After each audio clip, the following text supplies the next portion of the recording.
Good morning. എല്ലാവരും സുഖമായിരിക്കുന്നല്ലോ അല്ലേ? ഇന്ന് ഒത്തിരി ലേറ്റായിട്ടാണ് എഴുന്നേറ്റത്.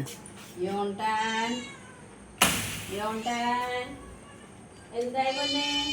എന്തായി? എന്താണ്? ജോസേട്ടൻ വന്നില്ലേ? ജോസേട്ടൻ വന്നില്ലേ?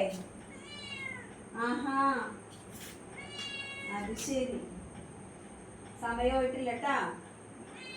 ആ, ജോസേട്ടൻ വരട്ടേട്ടാ, വരട്ടെ. ആ, എന്നെ കണ്ടപ്പോഴേക്കും ഒരു 100 പരാതിയായിട്ട് ഓടി വന്നതാണ് ഗേറ്റിൻ്റെ പുറത്തുനിന്ന്.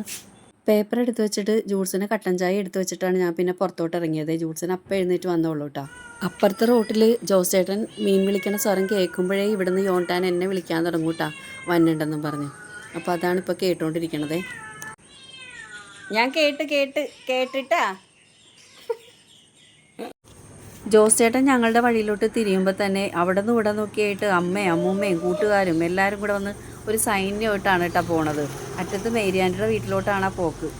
യോണ്ടാൻ അങ്ങോട്ട് പോയപ്പോഴേക്കും ഞാൻ നമ്മുടെ തോട്ടത്തിലേക്ക് ഇറങ്ങിയിട്ടാ. എനിക്ക് ചെടികളെയൊക്കെ ഒന്ന് കണ്ട് ഒന്ന് തലോടി എല്ലാവരോടും ഒന്ന് വർത്താനമൊക്കെ പറഞ്ഞ് എന്തെങ്കിലും കുഴപ്പങ്ങളുണ്ടാ, പുഴു കയറിയിട്ടുണ്ടാ, അല്ലെങ്കിൽ എന്തെങ്കിലും ചീഞ്ഞിട്ടുണ്ടാ എന്നൊക്കെ നോക്കിയിട്ട് ഞാൻ വരുമ്പോഴേക്കും അടുത്ത പരാതിയായിട്ട് യോണ്ടാൻ എത്തിയിട്ടാ. മീൻ കൊടുത്തില്ല ഇന്ന്. അതേ, ചെറിയ മീനൊന്നും ഉണ്ടാവൂല, അതാ തരാഞ്ഞതിട്ടാ. തരാട്ടാ, കുറച്ചു നേരം കഴിയട്ടേട്ടാ. ചില നേരത്ത് ഞാൻ ഓർത്ത് പോകൂട്ടാ, ഈ മൃഗങ്ങൾക്ക് നമ്മളെപ്പോലെ സംസാരിക്കാനായിട്ട് അല്ലെങ്കിൽ അവരുടെ ഭാഷ നമുക്ക് മനസ്സിലാകാനായിട്ട് കഴിഞ്ഞിരുന്നെങ്കിലെന്ന്. പക്ഷേ ഇപ്പോഴും ഏതാണ്ട് അങ്ങനെയൊക്കെ തന്നെയാണ്. നമുക്ക് അത്രയ്ക്ക് അങ്ങോട്ട് വാക്കുകൾ ക്ലിയർ അല്ലെങ്കിലും അവർ എന്താ പറയുക, കമ്മ്യൂണിക്കേഷൻ ഇപ്പോഴും അതുപോലെയൊക്കെ തന്നെയാണ് നടക്കുന്നത്. നമ്മൾ പറയുന്നതിന് കൃത്യമായ മറുപടി അവരും തരും.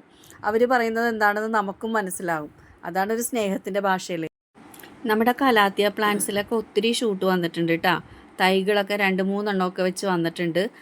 അപ്പോൾ എനിക്ക് ഇത്തിരി പേടി ഉണ്ടായിരുന്നു കേട്ടോ, ഇതിങ്ങനെ മഴയത്തോട്ട് ഇറക്കി വെക്കുമ്പോൾ എന്താകും അവസ്ഥ, ചീഞ്ഞു പോകുമോ എന്നൊക്കെ. അപ്പോൾ ഒരിത്തിരി വെയിൽ കിട്ടി അപ്പം തന്നെ ഇത് ഉണങ്ങിയ പോലെ ആവണതാണ്. പക്ഷേ കുഴപ്പമൊന്നുമില്ല, അതൊരു ഉപകാരമായെന്ന് എനിക്ക് തോന്നണത്. മഴയത്തോട്ട് ഇറക്കി വെച്ചപ്പോഴേക്കും അതിന് പുതിയ തൈകൾ വരാനാണ് തുടങ്ങിയത് കേട്ടോ. അങ്ങനെ എല്ലാവരും നല്ല ഹാപ്പി ആയിട്ട് നല്ല ഉഷാറായിട്ട് തന്നെ നിൽക്കുന്നുണ്ട് കേട്ടോ.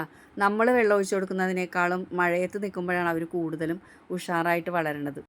നമ്മുടെ ബ്ലീഡിങ് ഹാർട്ട് ട്രിം ചെയ്ത് കൊടുത്തത് നന്നായിട്ട് പൊടിച്ച് വരുന്നുണ്ട് കേട്ടോ. ഉള്ള കൊമ്പിൽ പൂവ് ഉണ്ടായിട്ടുണ്ടേ. എല്ലാവരും നല്ല ഹാപ്പി ആയിട്ടായിരിക്കുന്നത്. ഇവിടെയും പൂവൊക്കെ ഇട്ട് തുടങ്ങിയിട്ടുണ്ട്. അപ്പോൾ ഓക്കെ, താങ്ക് യു. അടുത്ത വീഡിയോയിൽ കാണാം.